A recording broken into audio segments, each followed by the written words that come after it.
Guys WhatsApp స్టేటస్లకు సంబంధించి మంచి update రావడం జరిగింది. ఆ డీటెయిల్స్ తెలుసుకునే ముందు మన టెలిగ్రామ్ గ్రూప్ అలాగే వాట్సాప్ ఛానల్ కూడా ఉంది. మీరు బెస్ట్ డీల్స్ ఇంకా మంచి కూపన్స్ ఫ్రీ ప్రొడక్ట్స్ శాంపిల్స్ అని మిస్ అవ్వకుండా ఉండాలంటే డెఫినెట్ గా మన గ్రూప్స్ లో జాయిన్ అవ్వడం మర్చిపోవద్దు. వాట్సాప్ సంబంధించిన స్టేటస్ ఫీచర్ అందరూ ఉపయోగిస్తుంటారు కాబట్టి ఈ విషయం అందరికీ తెలిసేలా వీడియో లైక్ అండ్ షేర్ చేయడం మాత్రం మర్చిపోవద్దు. నేను వాట్సాప్ ఓపెన్ చేశాను, అలాగే అప్డేట్స్ ట్యాబ్ లో ఉన్నాను. ఇక్కడ పెన్సిల్ ఐకాన్ దగ్గర ట్యాప్ చేసినట్టయితే మనకి స్క్రీన్ ఈ విధంగా వస్తుంది. ఒకవేళ అప్డేట్ మీకు రానట్టయితే ఇంటర్ఫేస్ ఈ విధంగా కనిపిస్తుంది. నేను ఇది ఎందుకు చూపిస్తున్నానంటే అప్డేట్ వచ్చిన తర్వాత రాకముందు ఏ విధంగా ఉంటుందో మీకు తెలియడం కోసం. సో అప్డేట్ రాని స్క్రీన్ మీరు చూసారు కాబట్టి ఇప్పుడు చూడండి, అప్డేట్ కనుక వచ్చినట్టయితే మనకి ఈ విధంగా వస్తుంది అనమాట ఇంటర్ఫేస్. మనకి ఇక్కడ మైక్ ఐకాన్ ఉండేది కదా, అది పోతుంది. ఇక్కడికి మనకి వాయిస్ అని వచ్చేస్తుంది. సో ఈ ట్యాబ్ ఓపెన్ చేసిన తర్వాత స్ట్రైట్ గా మీరు వీడియో, ఫోటో, టెక్స్ట్ లేదా వాయిస్ ఇక్కడి నుంచే పెట్టుకోవచ్చు. ఇంటర్ఫేస్ లో మాత్రం చిన్న చేంజ్ రావడం జరిగింది. ఇది కాకుండా మరొక చేంజ్ కూడా వచ్చింది. మీరు ఈ పెన్సిల్ ఐకాన్ కాకుండా కింద ఉన్న కెమెరా ఐకాన్ దగ్గర ట్యాప్ చేస్తే ఈ విధంగా ఇంటర్ఫేస్ వస్తుంది. మీ అందరికీ తెలిసి ఉంటుంది.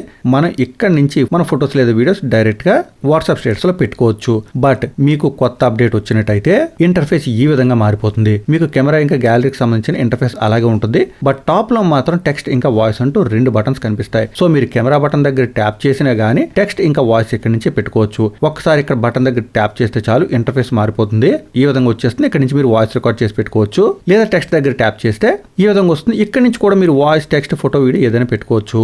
సో ప్రస్తుతానికి ఇది బీటా యూజర్స్ కి అయితే రావడం జరిగింది. త్వరలో స్టేబుల్ యూజర్స్ కి కూడా రావచ్చు. మీరు బీటా యూజర్ అయ్యండి, మీకు ఈ అప్డేట్ వచ్చిందో లేదో కామెంట్ చేయండి. ఈ విషయం ప్రతి ఒక్కరికి తెలిసే వీడియో లైక్ అండ్ షేర్ చేయడం మాత్రం మర్చిపోవద్దు.